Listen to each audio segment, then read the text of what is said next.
Welcome to the Bridges of Meaning European community. This conversation is between myself and Matthew. Matthew is from the Netherlands, and he is one of the first people that I've met when coming to the Bridges of Meaning almost a year ago.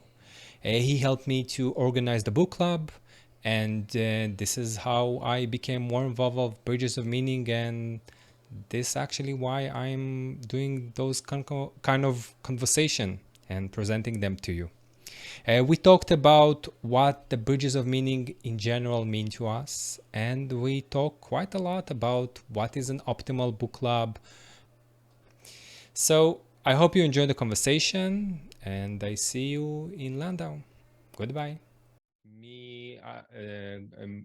Michael, which is he also lives on the border with the Netherlands, so he's going to pick me up from Frankfurt airport.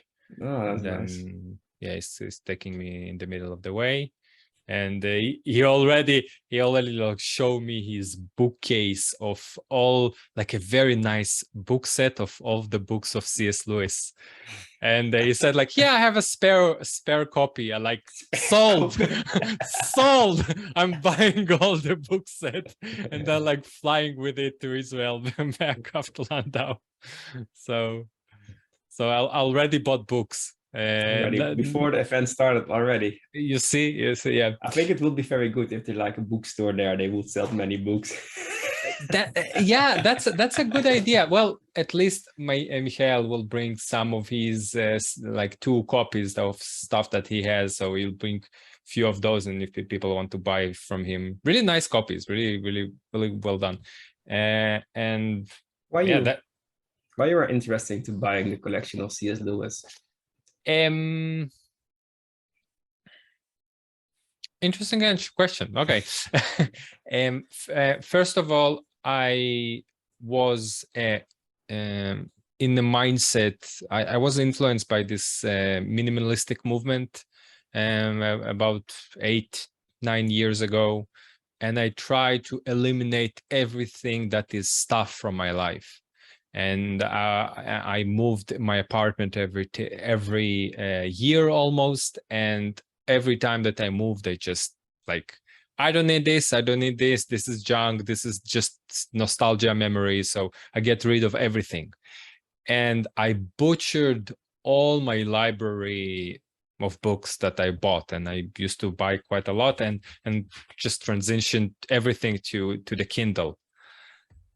And when I joined the community about 1.5 years ago, an inactive user, and about 8 months ago, an active user, and you actually were one of the first people that I had a conversation with him, and he interacted with me on a regular basis. So you're still in my mind is one of the people who got me into the Bridges of Meaning. Thank you. So I thank you for that.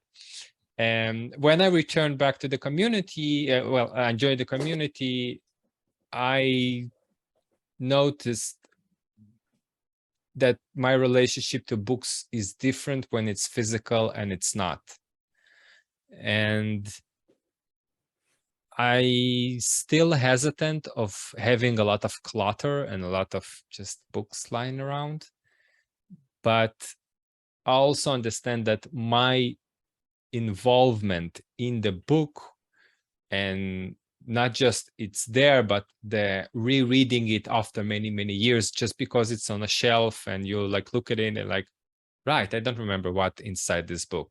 So I had a physical copy of 100 Years of Solitude, and just because it was on my shelf, I read it 3 or 4 times, something like that, and it's became one of my favorite books. That's good to hear. So because I'm part of the community right now, and there's a lot of what sold me to an idea of, okay, I need to really dig into C.S. Lewis, is Paul mentioning a week ago in his video that he used to read Miracles 2 or 3 times a year to combat modernity. Yeah. And I found this remark really interesting. So I said, okay, so it's maybe I should give it a very, very serious chance. And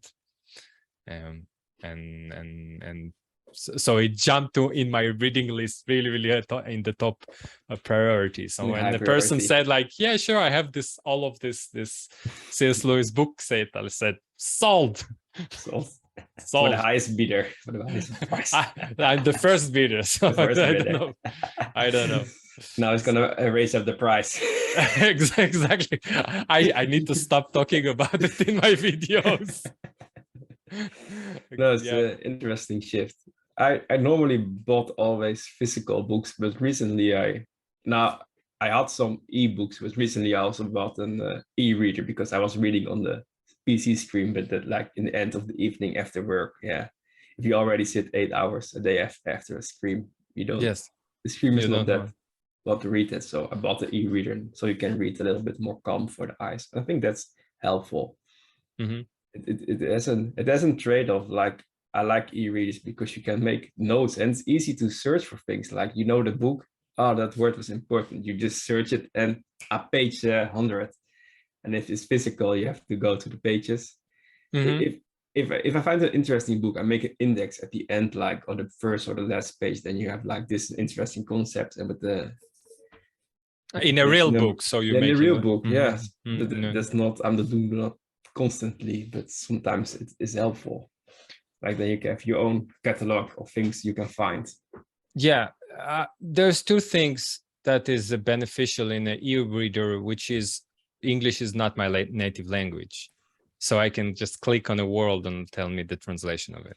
True. But then again, I'm much more detached from the book because I cannot just look at the topic by the thickness of the book. Yes. So sometimes you know, like you have I don't know, in maps of meaning you have the beginning, which is the left and right hemisphere and all about the brain. Like you just take this, okay, so this is this thick and the rest of the book is okay, so like you have a proportion in your mind of what the hell is the main idea in the book, something like that. There's something about the appearance and the beautiful. There's something beautiful when you have a book. An e-reader is like all the same. It's all on the same surface, on the same tablet or the same screen, but the book is different. Sometimes the cover is even different, with leather or whatever, or hardcover. It's like there is more room for creativity.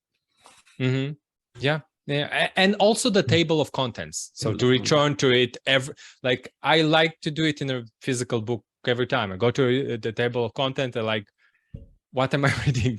So this is the book. So it's kind of a summary, and this repetition of the summaries getting inside the book, inside my head better. And one last thing that I want to say maybe about books, that they're that we need to stop. Well, you're a Dutch person, so you probably know about Hans Hochmacher. Only a little bit. I would not say that all Dutch people know about them. Okay. I know. He's a niche person, but in our community, becoming more and more and more. And his ideas of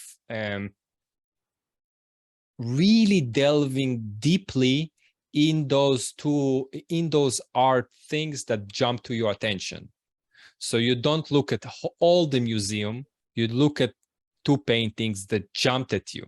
It doesn't matter who painted them, what the author, like if they spoke to you, then they spoke to you through this divine attention, and maybe you should study them really, really closely. And then it negates all the rest as not important. Well, the same is with books. We don't, and this device is more of the Kindle device, is more of a consummatory, a new book, and you don't go back and like really sit with the book and ask, okay, why it speaks to me, why this specific passages are speaking to me.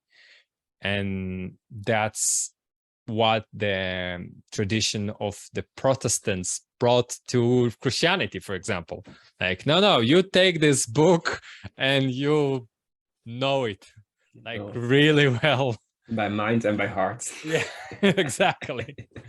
And it's such a big contrast to the Catholics and the Orthodox that, you should read this book and you should ask the question, why I'm finding this passage so interesting.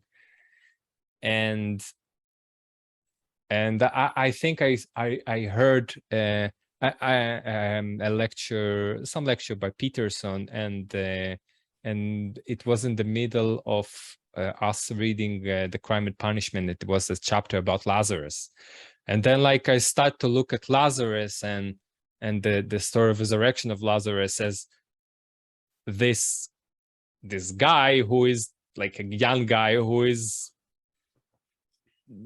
doesn't have his shit together and he's almost like a zombie and he's dead, and then you need Jesus Christ to resurrect him from this slum that he lives in his like small room in his small like basement and covered with a rock that and then when Jesus tried to open it, then his two sisters saying like, no, the smell of it, like, yeah, I know what it means to be in a room for 2 weeks being depressed and eating just I don't know, junk food and drinking badly. And yeah, that smells. So this kind of this emphasis of the story talk to me through this Peterson of the idea of clean your room and be responsible about like your environment inside your room, completely different. But that's specific, like you need to make this story of the resurrection of Lazarus your own, and you do it only by let it sit and let it like develop in your mind. So in a way you have to integrate it into your own map. Yeah. And also give it time to grow with water and sun, and then it's blossom up. Yeah, exactly. Exactly. Or it's gonna be wheat and then you have to cut it out. Yeah. Matthew, I see you as a veteran member of the community. Thank you. That's how I'm seeing it. That's how I see you. I'm still consider myself a new member. And I do consider you a veteran, especially because you've been there at the beginning for me, and you actually helped me to start the book club. And well, you'll help me to deal with my own anxieties. That's basically it.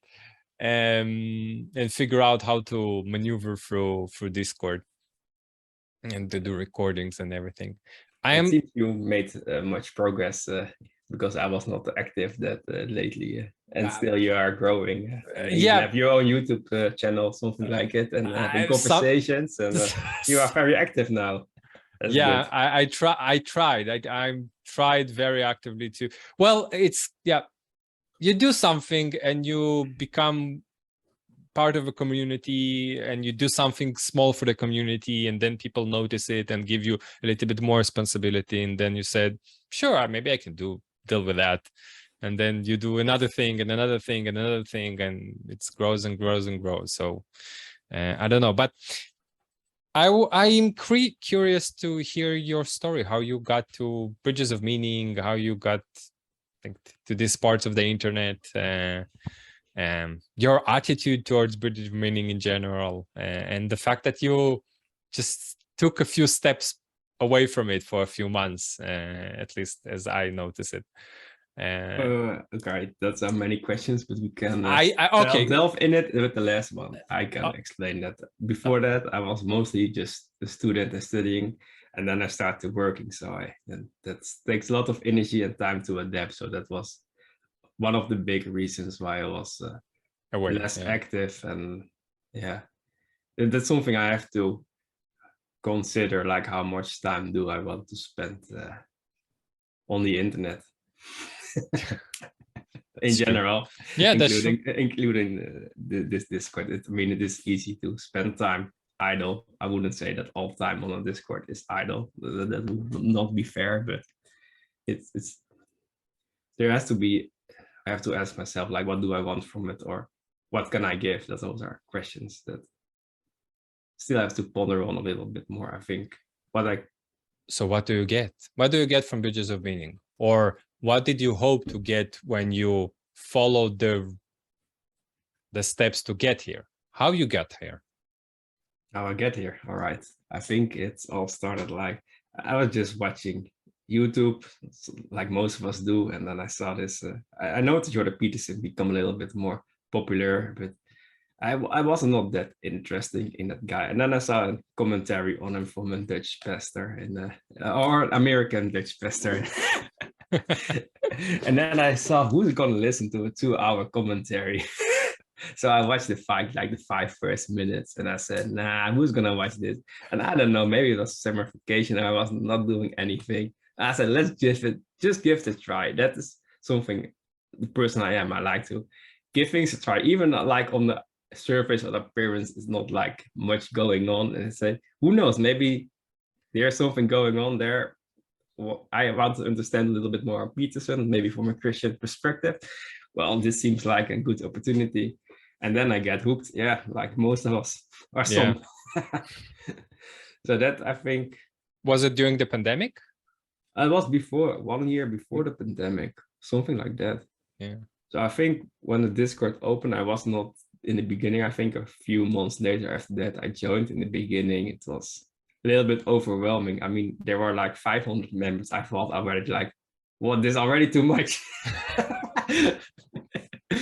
But then you're gonna realize like not everyone is active, and in a way it's kind of sad but also good, because I cannot imagine having like 500 active people now, maybe 2,000 or more like in one group. Yeah. This is like impossible. Then yeah, that is scaling down. And yeah, imagine yourself getting into Bridges of Meaning, and then you receive like a welcome message from I don't know, 50 people.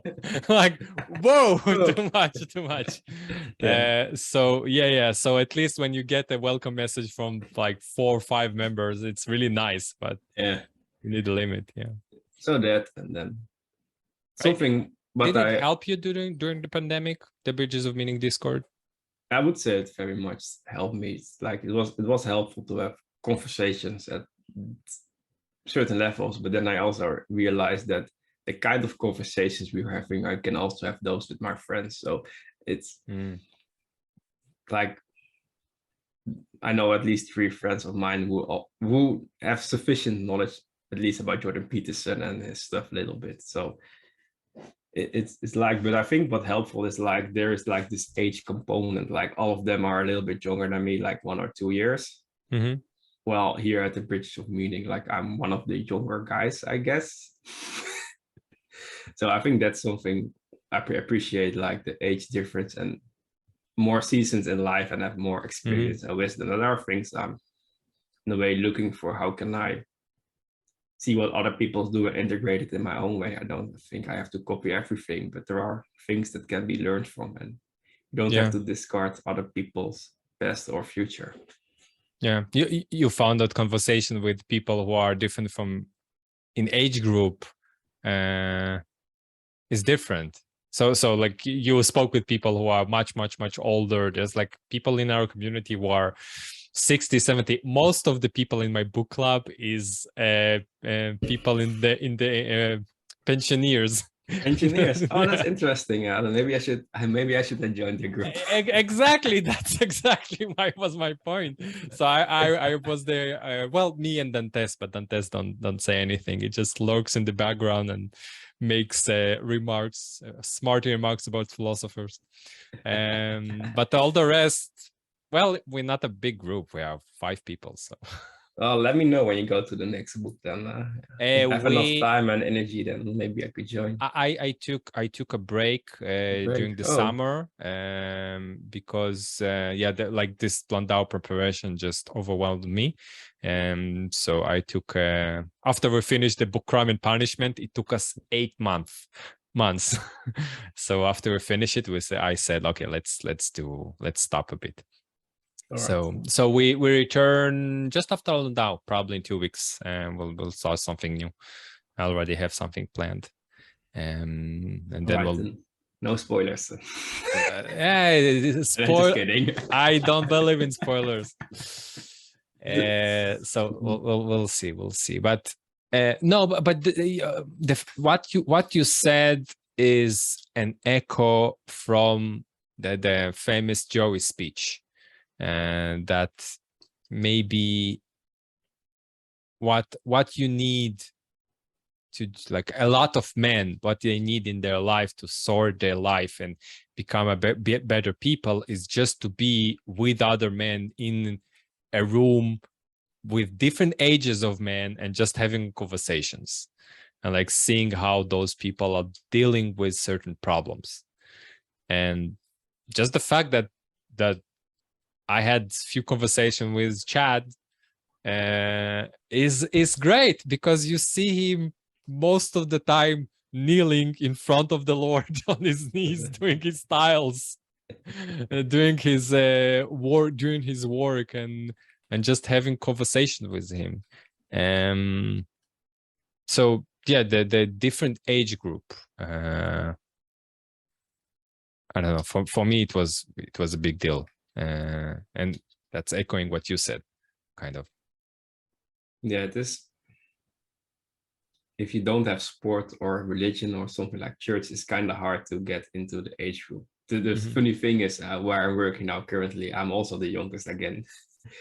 Or let's say that is a bit different, because normally during school and everything, I was mostly the oldest. Now I'm also the oldest here in the family.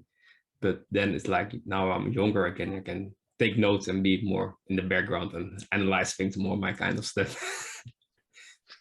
Yeah, that is great. How did you use the Discord mostly? So you there's, as I noticed, there's very certain like spaces inside Discord, inside Bridges of Meaning Discord. So like the space of people who are talking about certain topics, and only discussing that, like I don't know, I'm in my late 30s, and all this thinking of, think a lot about this marriage problem and marriage crisis and that's kind of thing. So I'm like reading a lot of those kind of, and there are people that I see only in that specific sub chat. And then you go to the Beam place, and there's completely different kind of people, which I never had an interaction. And the people that you see on the voice chat is also completely different, because like the group that goes to the voice chat, it's like a very, I don't know, 60 people that is specifically into the voice chat thing, like I was. And I just find it really interesting, the way that the Discord is it's organized. It's organized. like a big castle with different rooms and different areas to explore. There's like a garden, you can go out to waters and everything. How did you use it mostly? First, I'm just reading the text. You have the first videos, you think, oh, let me keep up with everything. And then you realize pretty soon that it's impossible. Let's not do that.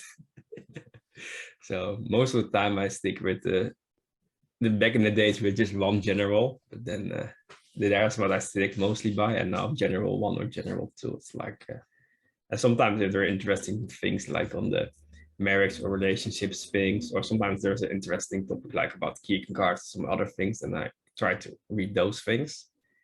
And I also enjoyed the voice chats. Voice chat. The voice, what do you call it?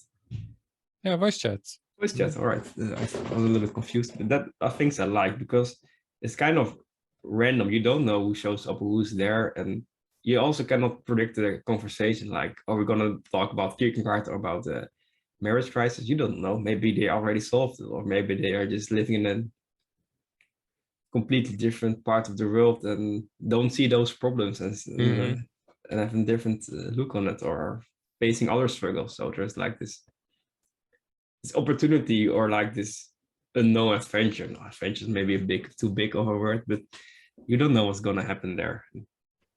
It's like this. We don't know. We don't have topics prepared.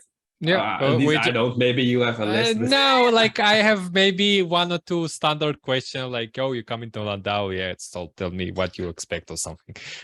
It's just very standard. But also I wanted about the Bridges of Meaning. Well, I'm less than a year there, and I don't know, I'm skimming it for the last 2-3 months. I'm worried because there's less people on voice chats, there's less people on active, and I'm like, oh no, what happened? Like during the winter, there were so many people, like there was so much activity. I know that if I come during the evening, I will be greeted not just with one person, like one person voice chat, but many, and a lot of them with camera open. And right now it's kind of quiet. It's more for us in the morning, much more active. But still, like the only one who is insisting on coming with a camera.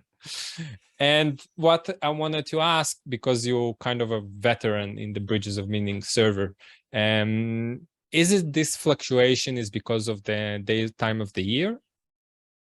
So during this now, I would say honestly, I am not that experienced and cannot answer all your questions. But what I would say is like I think there are times where there is up and downs. I think also the pandemic helps to be more active online. I heard people to say, well, I don't have nothing else, or let me say I don't have much going on everywhere, so I just go here. So I can think that now that's lifted up, that can be part. But also like we are now having the conference and everything going on, could also be people have more time and energy now to focus on things outside like their own groups. True. That could be a positive outlook, like they don't have to positive, it depends how you view it, but can be good that people don't have to spend all the time online and can just meet in person. Yeah, that's true, yeah, the end of the pandemic hurt Bridges of Meaning server, something like probably that. but for the good, but I think it is good that you're analyzing and see those trends, because I think it's also normal. There are certain times that is more busier than other times, and it is changing. There were also times where there were only like, I already know there were 2 people in the voice chats a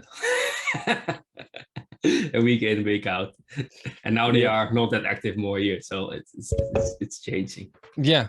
And then also people life are changing. Like I had lots of time when I was a student. Now I'm working, so I have less time. I can also imagine that there are other people having changes in their life and figuring stuff out.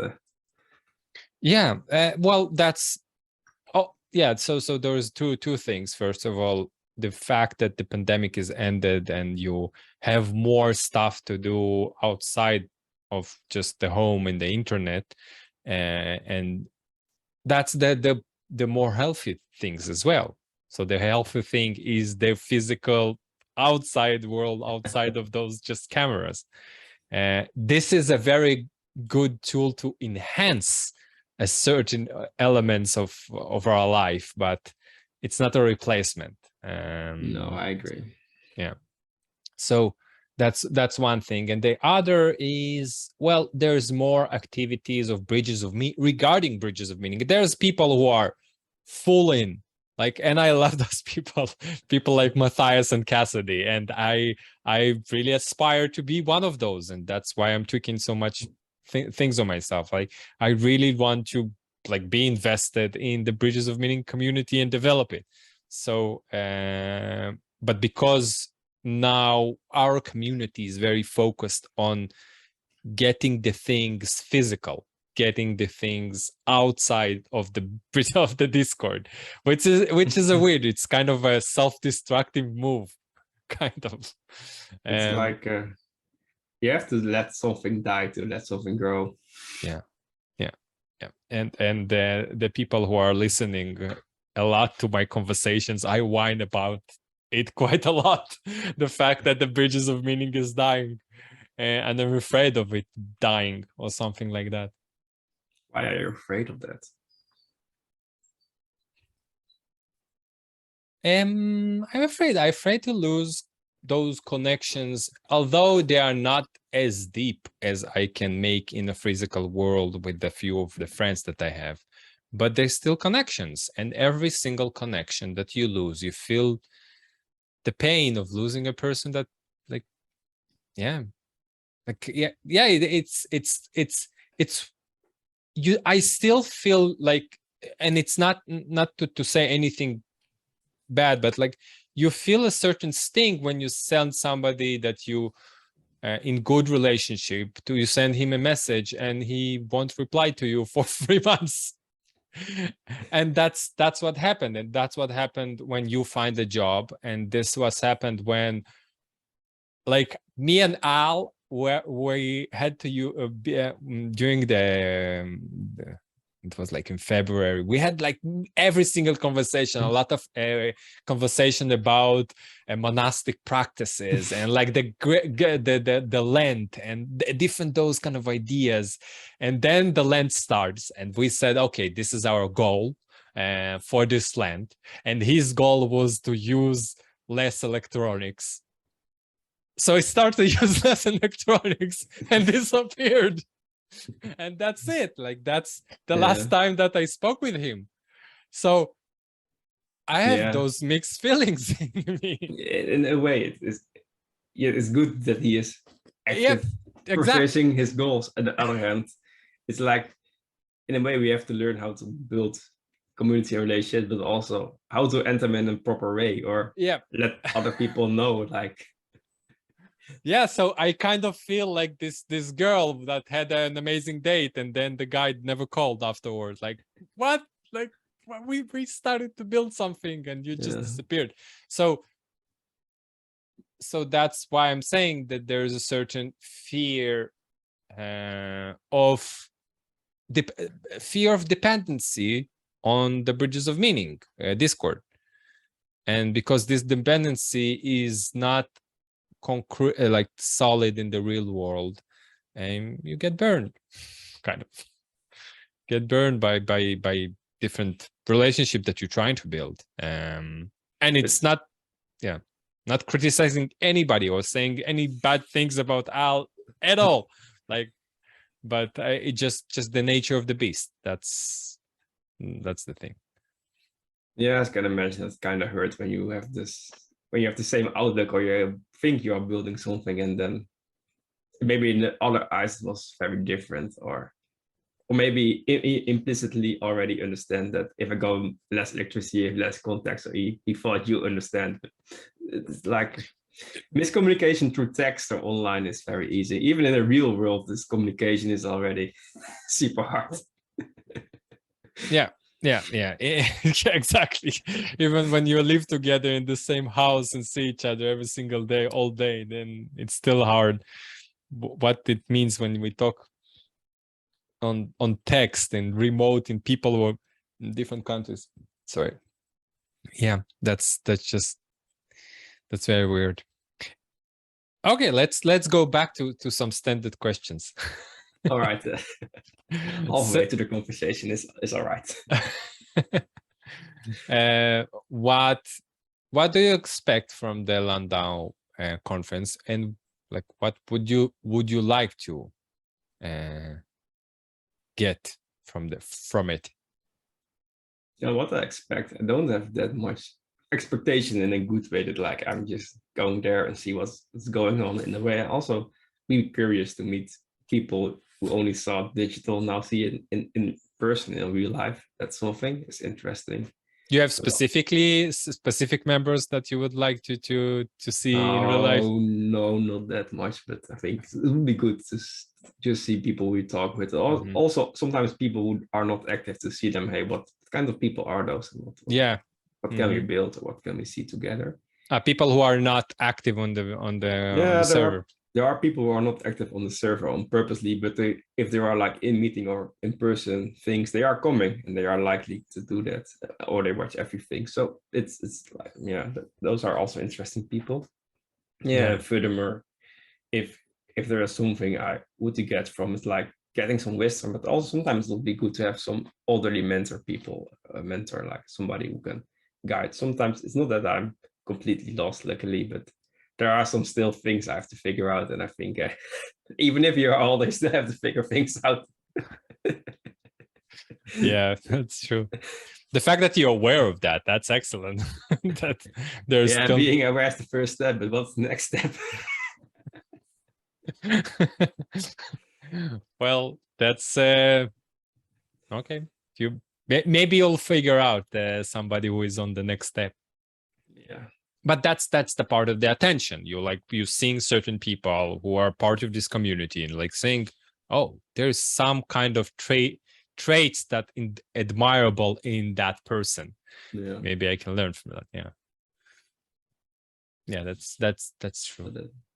You have, how many conversations did you already had about the Lambda conference? Not that many. 10, And 12. not that many. Well, that's not that many. Well, of course, I'm looking at it and comparing it to like Paul or something, which you don't have to compare because your span is like few weeks. I mean, you don't have 3 years of. That's true. That's true. Yeah, yeah. Especially last week, I've been doing like 1 or 2 a day, and I was so exhausted, especially like because I also need to rewatch the conversation and do like themes and computation to them, and yeah, it just be like Paul, no editing, just upload. Yes, that's eventually what I will do. But I once again I'm learning this tool. I don't know how to do it. Like after I took the first 2 or 3 conversations and I needed to open a YouTube channel, I start to freak out. And I have already 3 recordings, and I now I need to do this step of actually opening a YouTube channel, and I start to freak out. And Matthias is asking, like, okay, Teddy, where's the videos? Like I said, like, okay, I recorded, but I just don't know what to do. Like, I don't know what the next step. And he said, like, oh, it's not that difficult. Just open a YouTube channel. Like, no, it's difficult. You need an email and you need like an official stuff, and like you need a name and a name and a logo and like what should I call it? And like I was just having, and he said, okay, don't deal with that. Just send it to me. He wasn't angry. Just send it to me and I'll give it to Render United. And I said, but no, Render United is like, they're not uploading every video, and I do want people to see themselves and see the other people who are coming to Lando. So I was panicking for 2 days or 3 days or something like that. Was highly depressed. And also he gave me to organize this conversation with John Van Dunk, and I was too afraid of reaching to this, I don't know, celebrity of our corner of the internet. And I was panicking about that. And how did it end up though? So the first one, the video, like the YouTube, okay, I open it and I picked some stupid avatar, and like, okay, at least I can choose on Google Images something. And then I said, okay, Bridges of Meaning. So this is in Europe, and in the United States they're using the Golden Gate Bridge. So I used just some kind of a bridge from from Europe, and then I just Googled the most beautiful bridges in Europe, and I picked the one that in Switzerland or something that is on now on this, and I just named it. Conference we're going to that bridge. Yeah, exactly. And just jump from the bridge together. Sure. So that was easy, and the name, of course, was just a stupid name, like Bridges of Meaning European Community, because that's basically what we're trying to organize. And the John Van Dunk was, I was really afraid that the people won't show up, because I was afraid that it will be like just me and John and another person. That happened in my first book club and first meeting. So, but I was surprised because a lot of people did show up, and it was really nice and quite successful. And John asked me, do you want us to do it every single week before the Landau conference? And then I thought about it and said, like, I like, we need to figure out how to do it ourselves without John every single week. So he done once, and after that we said, like I said to him, no, thank you. Like we'll continue on our own. We'll see you in the conference, because we also have a life and also have stuff to do. Yeah, but it's And also good to like skills you saw the first time I was done, and now you're trying to incorporate it how you can do it for this community, we'll do it then again. you can teach those skills to the next person who's coming here. Yeah, exactly. So the skills are transferable.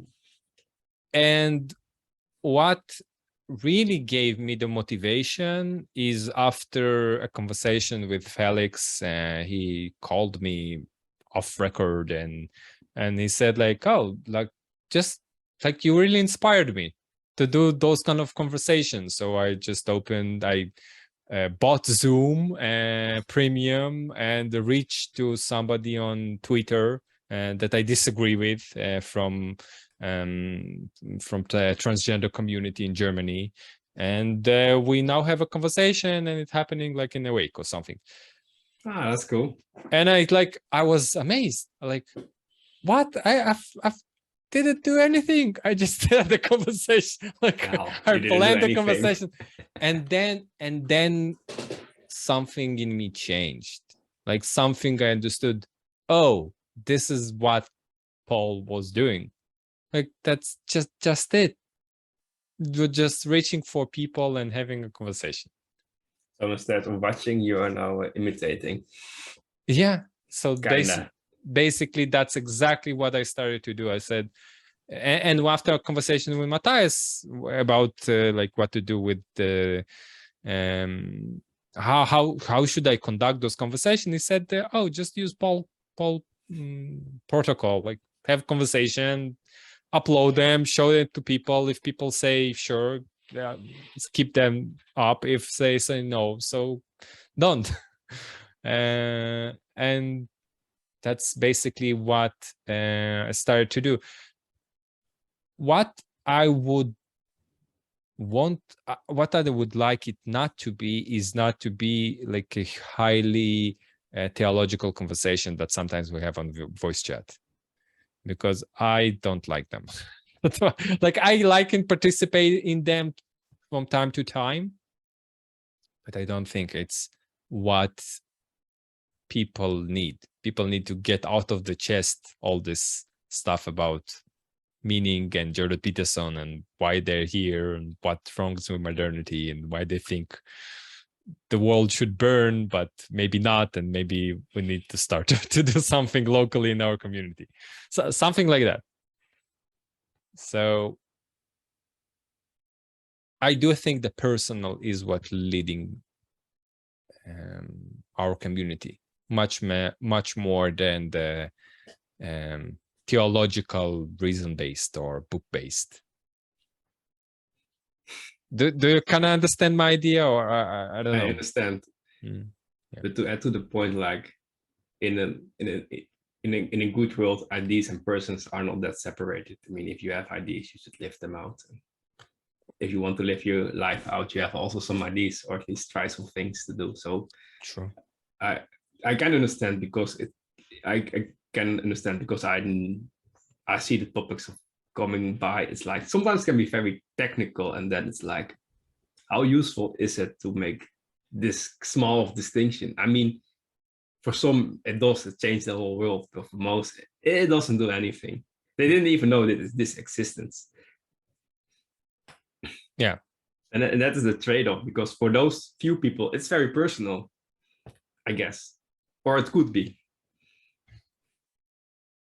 Yeah, I agree with you completely, and as actually sometimes those differences is what's driving the conversation between the two of them, and that's fine. I don't see problem with that, but I just feel that the personal has a more power to bring a better change. That's something like that. I truly think that the objective, what I noticed in the world, and trying to express it to the other person is much more important. Well, I'm a philosophically trained kind of a person. I went to university and studied philosophy, so I do have kind of philosophical tools, and sometimes I go into like a small explanation of, I don't know, Plato's allegory of the cave or something. But that's not that's just small tool to drive the conversation forward, to bring some image to the other person, and maybe he can relate to, and then said, oh, you know, like interesting thing happened to me, and then he'll tell you something. That's kind of what I'm striving for. Yeah, I think it is different, like if you explain what is Plato and the cave and everything, and if you then explain what has done for you, I think that is a big difference. Like people can understand the second more easily than the first, because then if you explain the first, they have to integrate it in their own, and they have to, well, this is very abstract, how can I make it concrete? Mm-hmm. And the other is like always stepwise already done, so they can see, oh, maybe I can divide or go different than step 3 and do it my way. But that's something also I struggle with, because I studied business administration, but in my free time I read philosophy and theology. And then you have this abstract, this ideas, oh, that's very beautiful. And then your friends or some other people ask, what are you reading? And you try to explain it. In the end, they have no idea. So it could also be that I am a bad communicator. There's also some part of it's true, but sometimes you also have to struggle with it yourself.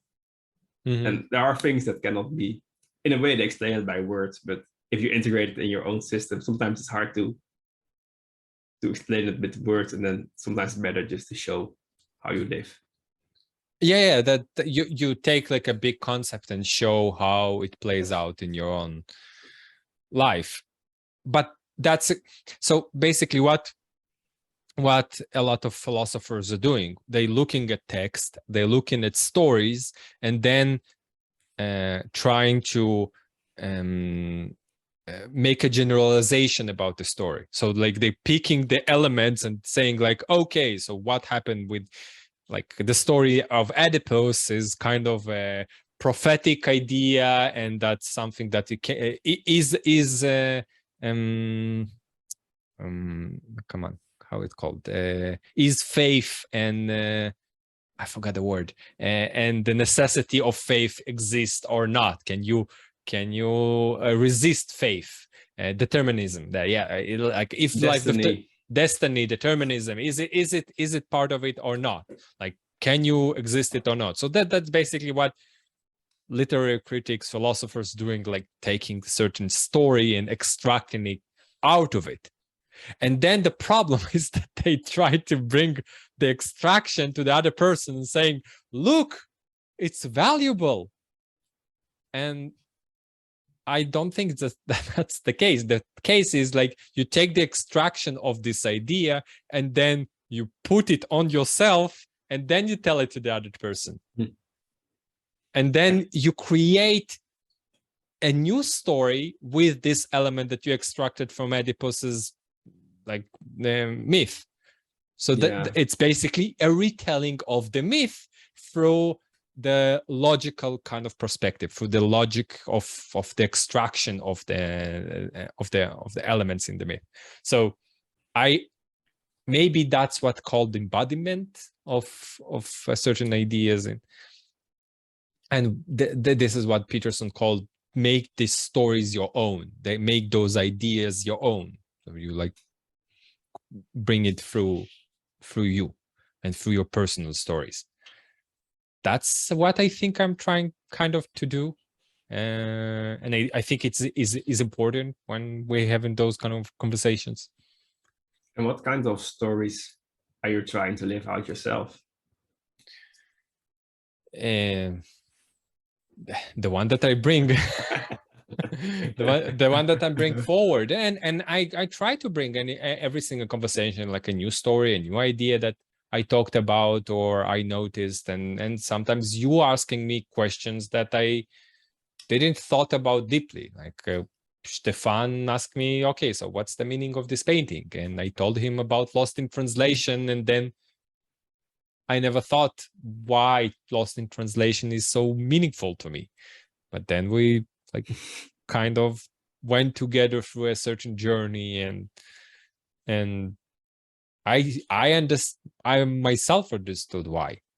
So this is like kind of a thing, but it's need to be from a notice point. And that's what I said, like Stefan noticed something in my environment that is part of me. And then he asked me, and like I brought this logical but breaking down the mythos with him. That's the meaning of those kind of conversations, and why I think they are work, if it's a proper word to say. Yeah, there is room to explore things that have not thought yet about, or there are routes to take, and there are ways that it can be helpful to have other people in the same have kind of adapted to a similar language, or at least common knowledge. I would not say that everyone has that, some kind of, but you know, if you watch a certain videos of Paul and Clay or John or whatever, then it's like you have this. It's easier to, let's say, it's easier to bridge between the abstract and the personal, because you have kind of tools to talk about it, and both are very personal. Like if you watch Paul, it's like sometimes it can be theological and they come up the conference, what's gonna hear, and other times just like he's talking about this conversation with the homeless people outside of his church. It's like, well, how can you bring that forward, that you have those conversations with all kinds of people? Have you listened to his recent replies to comments? I don't think I have. No. Okay. Well, it was because he went to his preacher mode, and I was driving from Tel Aviv back home, and he just went in this preacher mode, and he hypnotized me. I needed to like buy something on the road and do something, and I just lost it completely. I just was zoned out, just like his voice, and just he was calming and trying to understand what like the meaning of us and being here, and how we just souls were trying to find each other, and those kind of like I don't remember even, but it was an hour of him went into that space, and yeah, that was I cannot even comment about it. I just don't remember. I just remember the feel of gliding gliding. And nice. yeah, and sometimes it happens with him. Yeah. What recently is occupying your mind, and you're thinking about analyzing a lot, and you involve mentally into exploring? I may be starting a physical book club with some friends of mine. We already did it, but it was mostly, we started physical and then it was online, and now I said let's do it physical again. I also proposed to make it a little bit bigger, because they are two close friends of mine, and two brothers of them, so they know each other very well, and I know them since like I was how 8 was or 9. How was the book club that you already done? How many meetings that you've done together? I think we did one book, and we did the Romans, the Bible book. I think we met like 25 times. Yeah. So yeah. Once a week? No, once every 2 weeks or 4. Wow, so it's like a year. It took a year. We did already more than a year. More than a year. Yeah, it's like with 3 person, there's a lot of personal room, but also sometimes it's like, sometimes I wonder if more people is better, but I'm not sure. Because like if one cannot come to the meeting, you have only 2, and that's like, yeah, then you cancel it. And so that takes a lot more time. Yeah.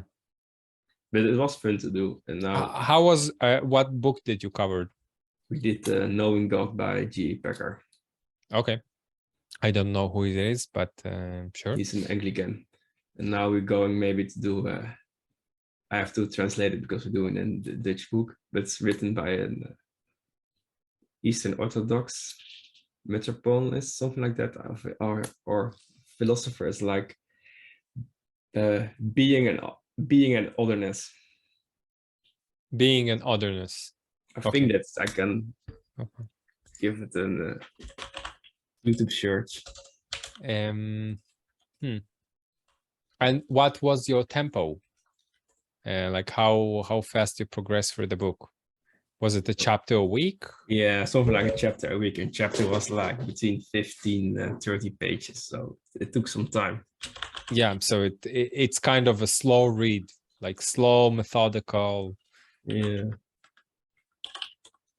Interesting. Yeah, I'm not sure if I said the right title, but it's all right. That's fine. That's fine. Don't worry about it. What did you learn about doing those book clubs that you didn't know beforehand? That's a good question.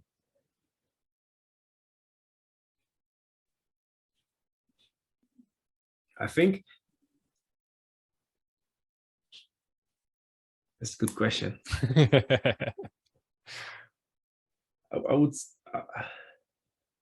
I would say that sometimes you have to, like, I propose the ideas. Sometimes you feel more responsible, like you don't only read the chapter and have questions, also some background information. That took sometimes more time than I expected, or to make connections. So that are things I saw. But also it's like, the important thing is also to listen to the others and give room. I mean, that is something so obvious at times, but like you have to, sometimes you have to be a little bit be aware and try to draw that out of other people, because most of the time they are a very intelligent guy, and then we read the chapter, yeah, we all agree, and then you have to see, all right, let's try to make a conversation, otherwise the meeting is over soon. So that was sometimes a challenge, to then bring up a question or say, hey, maybe we could see it in another light, or what do you think about the specifics first, or something like that. So that were some things. What so it were your kind of childhood friends, and that you know from, as you said, 8, right? Something like that. One of them I know when I was 8, and the other was just his brother. So his little brother. So I saw him sometimes. Yeah, how it changed the relationship between the two of you? It didn't change that much, because I have to also add up that when we started it, I was also living together with our students, and I'm not living now anymore. It was like an extension of what we normally did. We normally eat together, and then we have some conversations, sometimes very long, sometimes very short. And then we say, hey, why not read a book together? So that's how it started. Yeah. And in a way, it's nice to know also how they think about certain things, because it's easier when you read the chapter about a certain thing to what do you think about God? Okay, that's maybe a big question, but yeah, what do you think about the crucifixion? And you can talk about certain aspect of that and how you deal with it. Yeah. How you deal with how do you think about text in general? Yeah, like, it's open the room for questions. I mean, I could also ask those questions without that, but it's easier because your mind is also focused and pays attention to it. So you're wondering, I am thinking this about it. What do my friends think about it? Yeah. Do you think it's a general tool that can be applied to I want to say the general public, but I don't know what I mean by that. Let's say for everyone. I think that if you read a book you're interested in, or it grabs your interest and attention, I think you can do it with everyone if everyone is on the same page, or at least determined to read it and talk about it. I think that's possible. The hard thing is to choose the book. Choose the book and choose the people. Like, people are not, at least I see in my age group, not many people are that interested. Yeah, that's true. Into reading or deep things. So if you go just maybe just a simple story, and then there's also a lot of meaning and things out there, because the best philosophers use stories. Yeah, I would say, in my humble opinion. Yeah, I agree. I agree. How did you manage to choose the book? Because that was an uncomfortable question for me as well, and it is a uncomfortable question in the future, because I kind of want to impose my will. Oh, for the for choosing a book, because think Go ahead. I think for the first time it was like just a simple starting book to explore things. I think knowing God was I already did it with my dad and my brother, so I thought that would be something interesting. And then the second suggestion was from the other friends. Said, well, let's do something from the Bible. So we took a romance. And then the third suggestion was again from me, because they think that I read more than them, but I don't think that's true. But that's another story. What about books that is not so obvious? Well, they are more fictional, that less about, I don't know, a specific topic, like a religious topic. Because when we had the conversation about the European Book Club, you mentioned George MacDonald, the Goblin, the Princess and the Goblin, and that maybe you want to do. It could be. It could be true. I don't know. Yeah, you just said well, no, I'm not. I was reading it, so at the moment when I read the book, I think, oh, it's very fantastic, and I think no, I remember we talked about it, and then I downloaded the book and started reading it, and well, yeah, like I didn't have an incentive to continue, so I stopped after a few pages. Exactly. Paul van der Klee secretly read it every 2 years. So, yeah, that's a good. That's the problem with dyslexic people like myself. We do need a very strong incentive to read something, because otherwise, I'm also dyslexic, but I think my curious mind has some benefits to that, and also some disadvantage, because you also have to say yes to certain books and then no to others. No to others. You don't have enough time and money to buy all the books I want to read. It's impossible. And not even that. Just it takes so much time, so much effort out of me to read a book. So I'm really careful about what do I read. But sometimes just like, yeah, it can be like a mention by somebody and I pick it up and go through it really quickly and like, yeah, sure. I think going back to the question of the fictional book, it can be helpful if you have some, or a few people at least, we can a little bit philosophy about, who can see the structure and the things about it, but also people who have integrated in their own story and are just in a simple way. They see how some people just going on an adventure. What kind of adventure have I done in my life, and be able to make those connections and share those, because that is something you also learn. Is like when you open up, it's easier for other people to open up. So I don't know. For me, it was super easy to do the one on Crime and Punishment.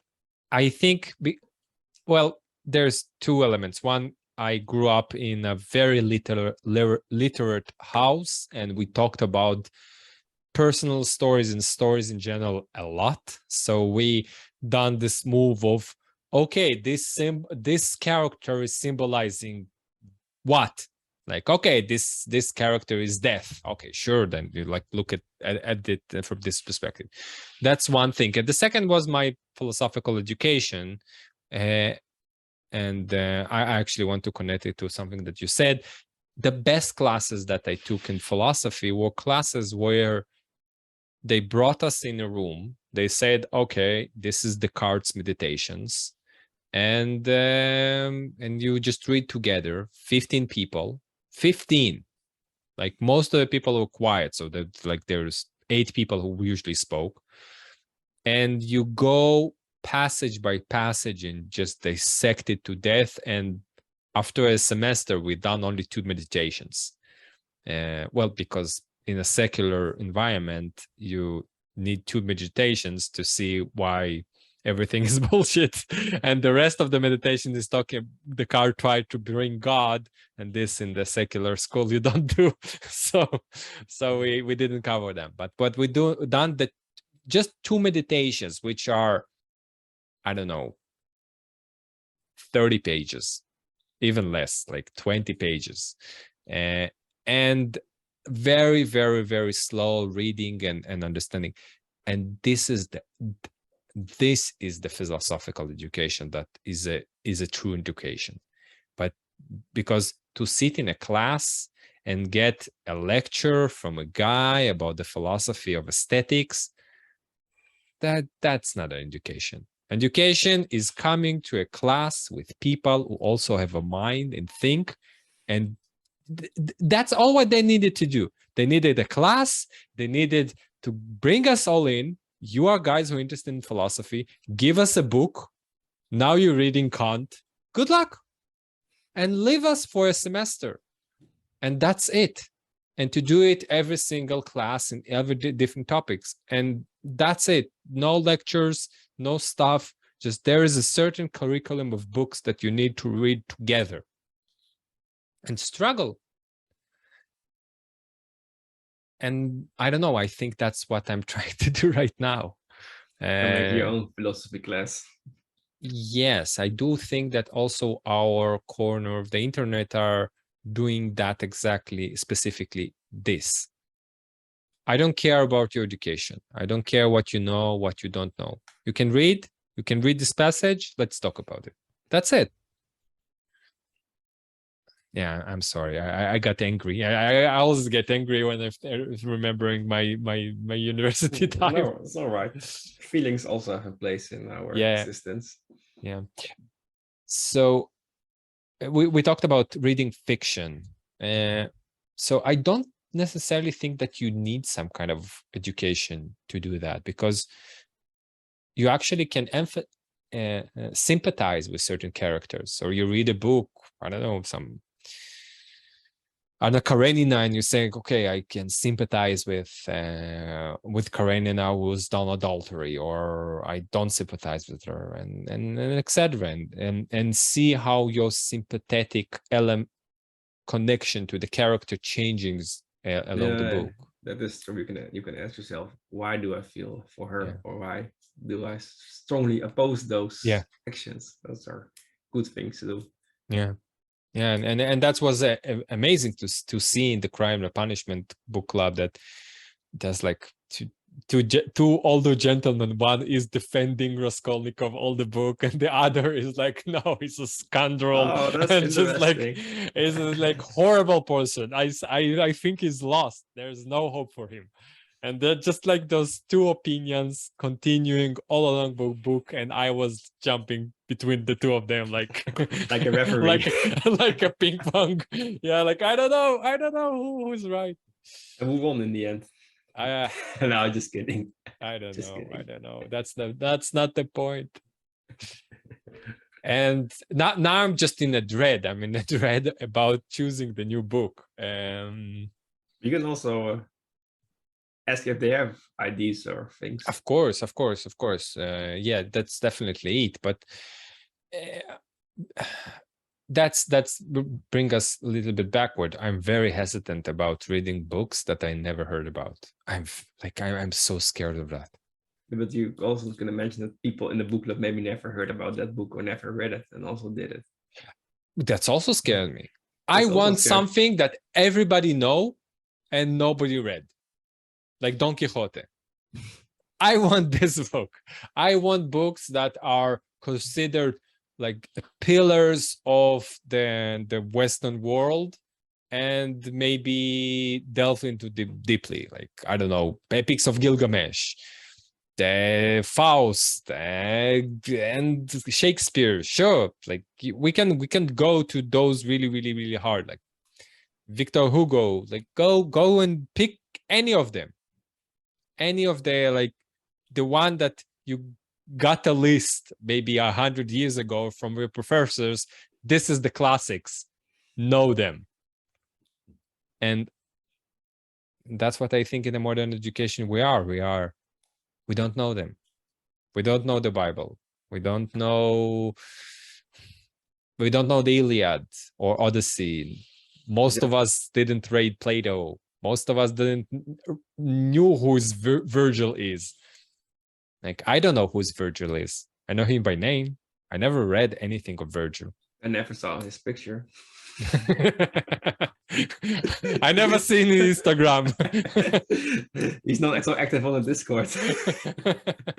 Yeah, it in a sense it's true. We lost some way of the past, but on the other hand, it's like how many people like generation before us who couldn't read, who couldn't go to education, how many of them know the classics? Yeah, that's true. I mean, it's like, in a way I can understand it, because sometimes I also feel that I should know at least some classical music, some other things, and then yeah, is that really necessary? It depends on the goal. If your goal is to re-educate people, then it could be. But education for what? Well, it brings me back to Hans Hochmacher, because your attention should lead you to the classic. Yeah, your attention should tell you what the classics is. I don't know how exactly to sort that. Like, I don't know. Is Harry Potter a classic? Kind of. It's an important book in my life. I first learned how to read because of Harry Potter. So should I do a book club about Harry Potter? I don't feel that I should, because I can find their depth if I start digging. And Jordan Peterson really liked to use a lot of Harry Potter to show us certain elements. But yeah, I'm not sure. Maybe I'm in a point in my life where I want to dive into Russian classics and European classics. And maybe that's the thing. That maybe don't be too strict on yourself, like only reading classic. But if you take some book what could be considered classic, but not sure yet, sometimes it takes time to be a classic. Yeah, well, that's exactly my I used to do it with movies most of my life. I won't watch movies that come out this year or last year or a year before that. I will give them at least 5 years to age. Like wine. Like wine, yeah. And if after 5 years people coming to me and saying, listen, you should watch what a film was 5 years ago. I don't know. You should watch something about Marvel. Yeah, like that one, that movie. Then I say, okay, if you continue to think about it 5 years after that, I can give it a chance. So I'm very hesitant, and I think with movies it's happening quite fast. So after 5 years, you kind of can know what's a good movie and what's not. With books is much slower. With books, you can tell only after 30 years. I think sometimes difficulty with that for me is like, I cannot recall a movie from 5 years that impacted. Maybe I'm not sure, but it's like sometimes those things, if you read stuff and you watch also a lot of movies, like it's gonna be integrated, like, so it's like it's part of you, but you lost like the notes where it's come from. It's like, it could be Lewis, it could be Tolkien, it could be Paul van der Kley, I'm not sure yet, but it's integrated in my part. So it's well, I cannot give you the source anymore, I have to live it out. But luckily sometimes I can refer to a book. Yeah. No, it's a question. What do you pay attention to? Yeah, like, I want to develop intellectually. Okay, what does it mean? Do you feel you are inadequate? Do you feel you need to learn more in that area, or? Sometimes. Yeah, sometimes I want to, like, I definitely know, yeah, sure, I need to learn, I need to develop more of my English skills and the way how I compose sentences and my vocabulary and also a knowledge about, yeah, some classics, because I do speak with people and sometimes I like to bring like a phrase from Moby Dick, like John Duvakey done in his, I don't know, video with Paul, with Jonathan and Peterson. So like, yeah, I never read Moby Dick. Maybe I should. Yeah, maybe I should. But after listening to like this was a week and a half ago that I listened to the Peugeot Viveki conversation, and it's still with me. I need to learn read Moby Dick, and like it's like kind of like a painful part in me. Like I think about Moby Dick, like I need to read it. It itch a little bit. It's itch, yeah. So is it a valid itch? Hard to tell. Yeah, You have to exactly. stretch it. I don't know. Or use medicine. To get rid of it, smoke some dope and drink some wine. Yeah, and then you'll forget about books completely. Yeah, I really don't know how you kind of follow a certain intellectual path. It's really hard for me to understand the process to do it. I don't know if I should say correctly, but why is it hard? Why it's hard to understand the road, the intellectual road. I just look at certain people who are so invested in just this, as you said before, this one point, this one niche idea, and then hammering on it for 40 years. And I look at it and seeing a certain relief, because they know this is the point where my hammer should go, and I'm continue to do that. And that's I don't know, that's just a relief. I just listened to the conversation between Louis C.K. and Joe Rogan, and Louis C.K. he's a master of this comedy craft, and he's like hammering it, and he was quite a sucky comedian in the beginning, but he's so wise in approach of how he did, like hammering at it, and I see at it as kind of a relief.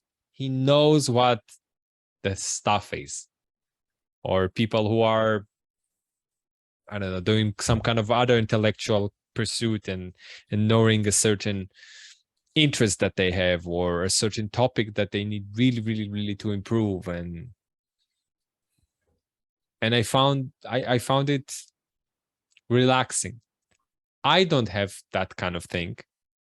I'm looking at the spectrum of all the intellectual things that I can do,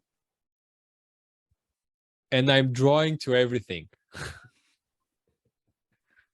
And it stresses me out.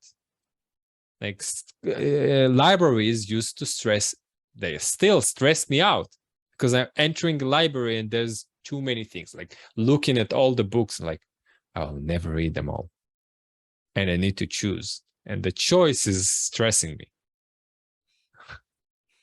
Yeah, it is true, because what I already said, if you choose one book, you said no to the others. And sometimes it's good to do things you're a little bit afraid of. As I said, you asked me for a conversation, I was a little bit hesitant to say, I will think about it. And then I asked myself, why? Yeah, sometimes I'm a little bit afraid to put my face out there. It is easier to have a funny profile picture with a Santa hat and just be a student, kind of. That's easy. But having a real conversation, I can have those, but it's different when it's recorded and people can watch it. Yeah. But it is interesting that you are saying that you want to part of the education, because I feel there's lack of, because in the beginning of our conversation you were talking about the personal is very important, and then your goal is education. How could you combine those things, or are those things separated? I didn't get that. All right. At the beginning you were saying that if the hope for the conference was to like have more personal stuff being on the table instead of just this theological ideas. Yeah.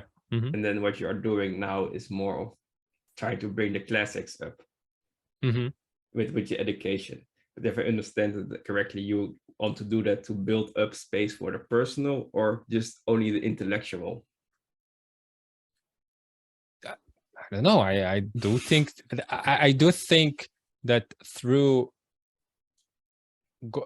the going through the personal inside those classical books, classical themes, stories that build, let's call it the Western world, you get a certain, first of all, understanding of yourself, but also you can make connection with somebody around anything. And maybe I should do that sometimes. A book club about about this rock, and you're like, show, like, this is the rock. This is a rock that I pick up randomly in the stream. Let's do a book club, analyzing this rock for Club. 3 meetings. Every meeting's for 2 hours. It could be that every member picks up a random item and then you discuss those things. Yeah, exactly. And then you, because what I'm arguing, use that object to learn how to make a connection with this object. That's basically what I'm saying. Go inside your memories, dreams, aspirations, attention, and see how it can be laid on this object with this rock. Like I don't have a rock. Where I keep my rocks? But then I threw them away. They had to grow up for themselves. No, that's the problem when you clean your room. You get loose of all the rocks that you had in your room. Where's my rock? Sure, to collect the new rocks. When you go to Germany, you should collect one rock and take it with you back. Yeah, I had like a rock from Alcatraz, and I don't remember where it is. Damn it. Okay, that doesn't matter. So, and you can do those kind of analyzing a certain rock, and it will kind of be the same exercise, because you can, and especially it happens when you know this kind of pictures and photos that there's of a forest, and you can see a face in every single corner of the forest, just because the painter was smart enough to do that. But also it's a natural process of our mind. You're like, we are facing recognition animals. We like faces, but we like to focus on the faces and see what they're projecting to us. So you see those faces inside a tapestry of a wall. So you can do it with a rock, and you can do it for many sessions. I need to try it. I really do need to try it. Although, where do I find those crazy people that will do the same experience? Because with me and myself, that's how you become crazy, I think. When you do it not with other people. When you do it with other people, you kind of balance each other. When you do it on your own, it's kind of crazy. Okay, so this is where the personal meets the classics. I'm saying intellectually, I see certain classic of that composing my identity, as Peugeot will say. They are the fabric of how I see the world. They are the stories of the Bible. They are the stories of the Western world. They are the stories that I grew up encircled in. So this is the classics. Now I need to lay my attention on the classics and see my relationship to them. So did I manage to answer the question? I don't know. Yeah, in a way, it's like you are kind of this person now because you built on the fundamentals of the classics, and now you want to understand your relationship to them and how they formed you, and also if there are more, if there is more to learn. Yeah, but it also to know yourself. It's the dictum of the Delphi place of worship. How would you say it? Yeah, temple. Know thyself, and see what you can extract about yourself through the interaction with the world. Yeah, and if you go to the temple, what are you willing to sacrifice? What you're willing to sacrifice, exactly. And how you're going to deal with what the oracle is going to tell you, because yeah, it's interpretative. It's interpretative. Yeah. You have spoken with a few people before about the conference. Do you see that there are a lot of different expectations of people getting things from it, or are they a little bit on the same page, or how could I see that? Yeah, I think you're right. Most of people are really without any expectations and try to see. The people who are more involved in the community and has a certain, I don't want to say a stake in it, but there's the people who are much more involved. Like, for example, unfortunately, the video that I made with Dennis, got corrupted. So No. So I couldn't upload it. It's my second conversation, actually. He's also from Holland. And he kind of became one of the moderator of the Bridges of Meaning after Joy left. So main one. And he had much more expectations out of Landau because like that community helped him much more than many others, maybe others new members as well. So he like I kind of want to go there and like meet people and really like build fundamental connections. And this kind of answer is repetitive. I want to build more concrete connections with other members of the community. That's something that returns them more and more and more. That is good to hear, and luckily there is food, because that is something something very Yeah, good that combined to build bridges, and because there's beauty and delight in it, and sharing with others. It is something I like to do. I like to cook. That's something. If there was something I could improve, I would like that everybody can bring their own something from their what they like to eat, and then bring it like one big dinner that you share your favorite food with each other. That would be cool to do in future times. Wow, that's a really good idea. We should do a European retreat somewhere, a Bridges of Meaning European retreat, when we just like rent a summer house for the summer for 2 months, and everybody. Yeah, no, 2 months, but you don't have to like be there for 2 months. Like people can enter, go, because you, especially, I don't know if it's in the Netherlands the same, but in the Germany they have their vacation, the summer vacation during different times. Yeah, it's the same also here. Okay, so yeah, so people, when they have a vacation, they will come. There'll be people who are there. Maybe what I'm dreaming is the L'Abri association, the L'Abri experience, but Francis Schaeffer. Yeah, but the umbrella is kind of the Bridges of Meaning. Maybe that's my dream of a really good way of interacting with each other. And to do it annually, and during those summertime, there will be kind of a conference when Paul and other important member of the community can come. I need to send it to Matthias. I know you like that kind of ideas. Yeah. We're already thinking about like a library for the community. So I don't know. I read a book about Francis Schaeffer about his life, and one of the things that stuck out is like that he prays a lot. Like he pays a lot of attention to praying is a kind of attention. So he prays much of attention to the things, and he seems like an interesting guy. It's like in a way he is very personal and built this community. On the other hand, he's also very outspoken and very strong opinion about certain things, theologically speaking. Mm-hmm.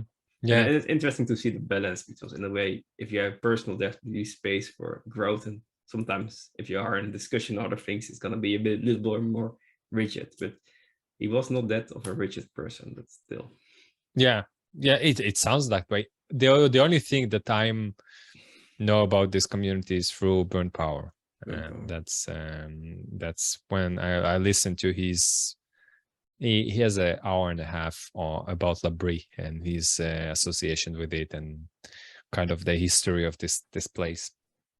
So yeah, I I'm not understood. sure. Does the organization still exist? Yes. Yeah. Have you? Maybe you can go there one day to see what I would like to, but yeah, then yeah, I'm kind of yeah, one of my problems in life that I'm always the problem of being a minimalist, and I'm tying it to the beginning of the conversation, is the fact that you're saying I don't need anything. So it also means that I don't have any money. And if you want to go somewhere, usually in the modern world, and travel somewhere, you need at least a little bit of it.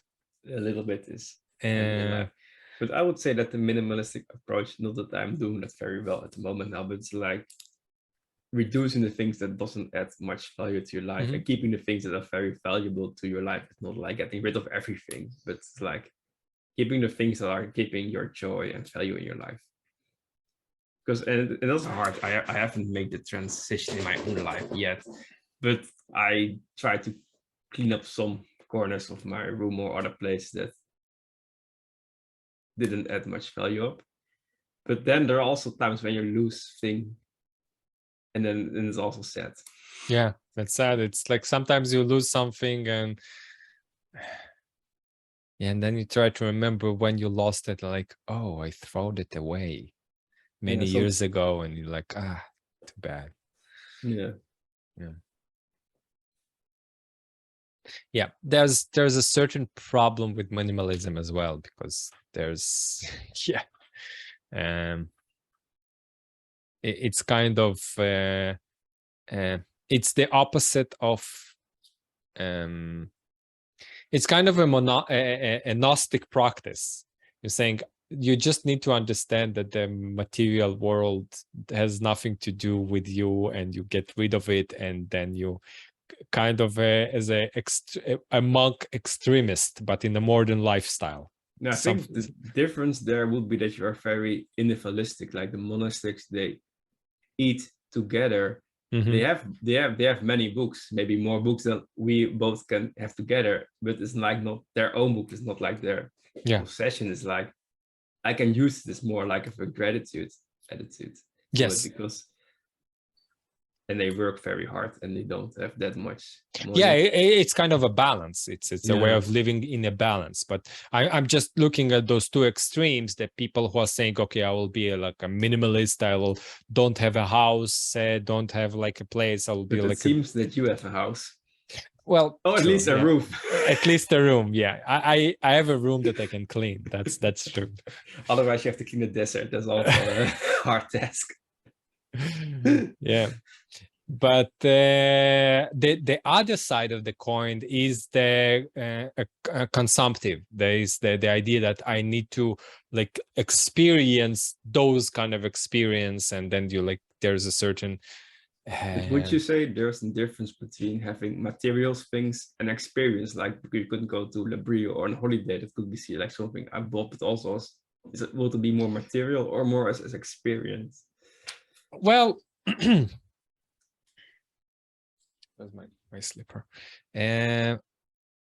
No, well, that's actually a very good question. Why do I desire, after listening to Burn Power, to go to L'Abri and to have that? It's a very, very good question.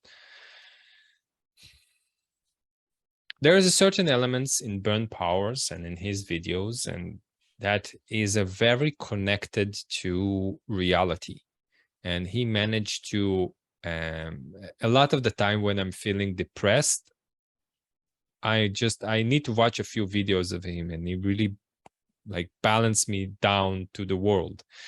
Much more than Paul, much more than Jordan, much more than Pageau. Why is that? I don't know. Maybe I you don't know. already found your video or the thing you have to read or listen to it 2 or 3 times a year minimum. Maybe, but I'm trying to, as any philosopher, to like take the thing that is composed why I think there's something really healthy in Burn Power and his approach, and try to dissect it and try to understand it. And part of Burn Power way of how he developed was Labrie. So I kind of look at it and saying, oh, so if this is the origin, I want to go to the origin, as Neo from the Matrix. Want to go to the source. I want to understand how to live a life in a community that is healthy, and not necessarily monastic. No, like I had dreams about monastic life, but like no, like it's too harsh.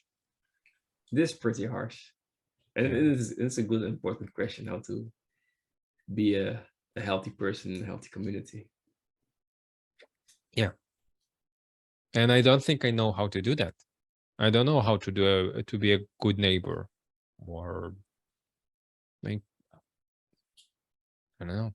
Now during the pandemic, I start to walk with my dog, and she's really, really old, and she's walking really, really slowly. So I was getting bored, and I noticed that a lot of the garbage around me, distracting me.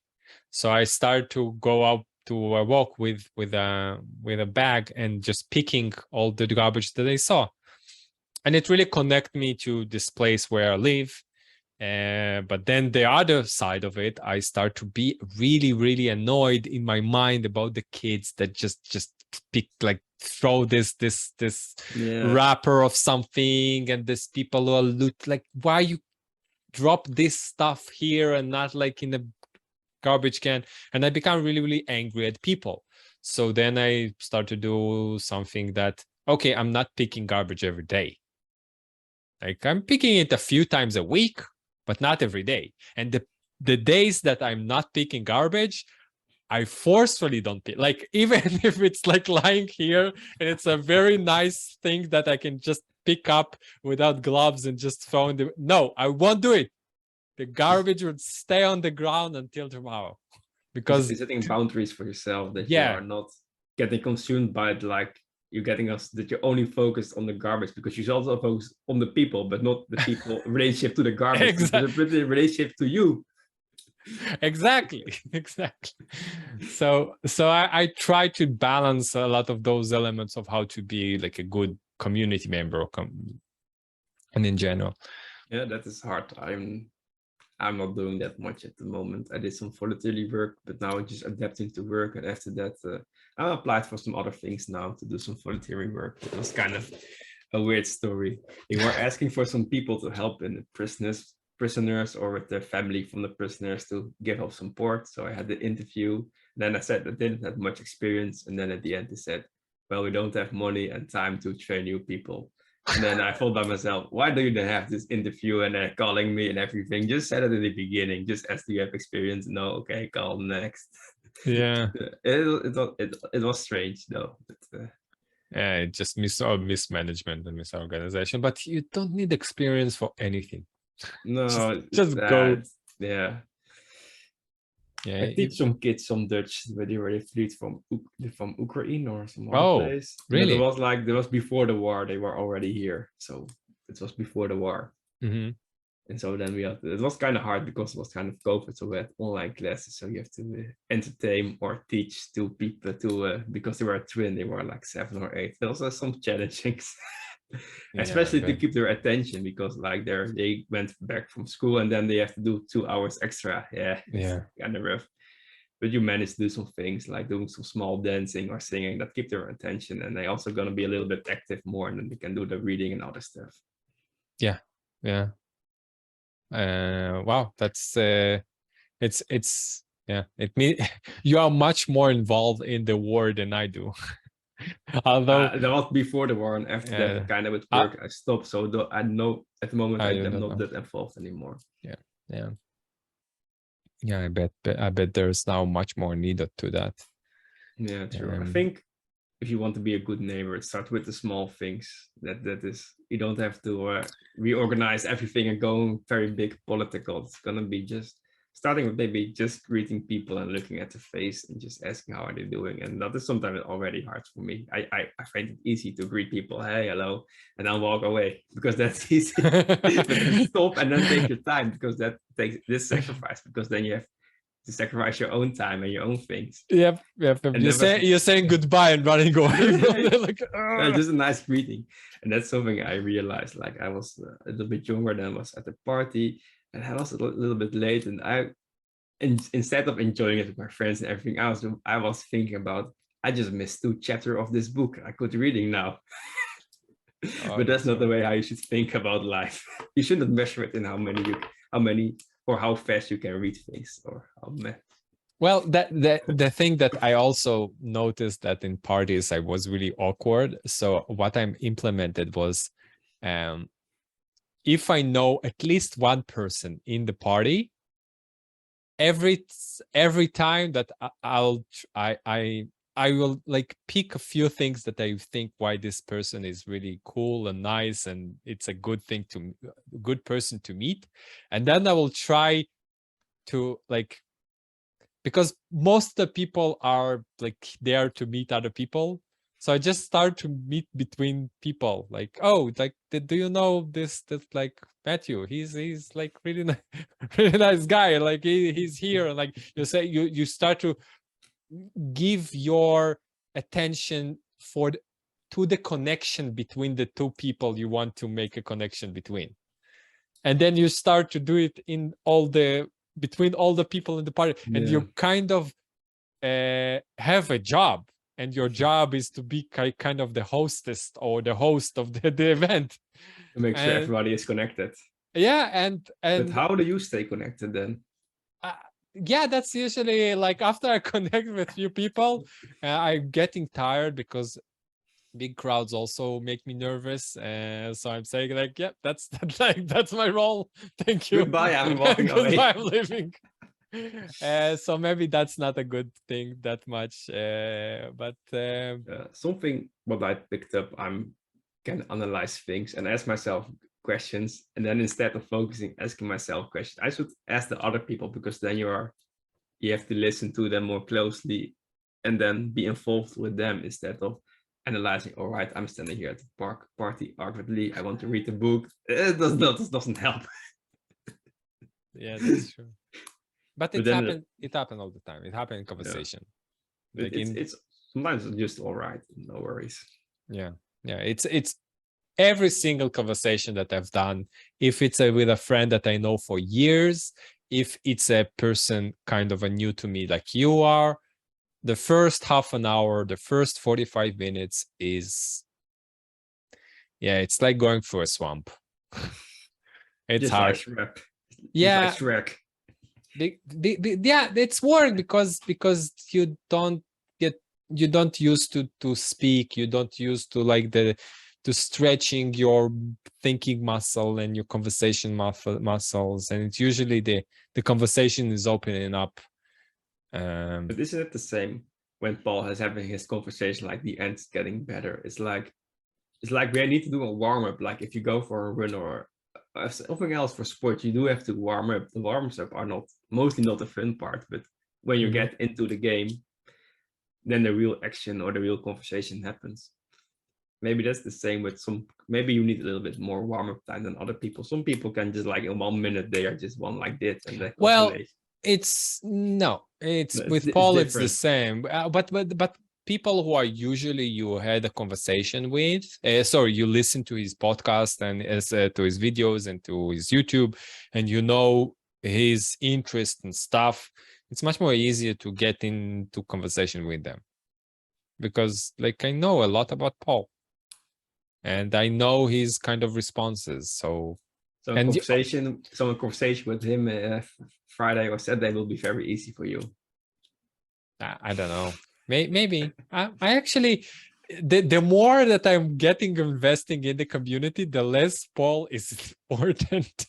But I think that is a good sign, because it's like building community with other people is what's keeping things going on, because you cannot depend on one person or one face. I mean, Yeah.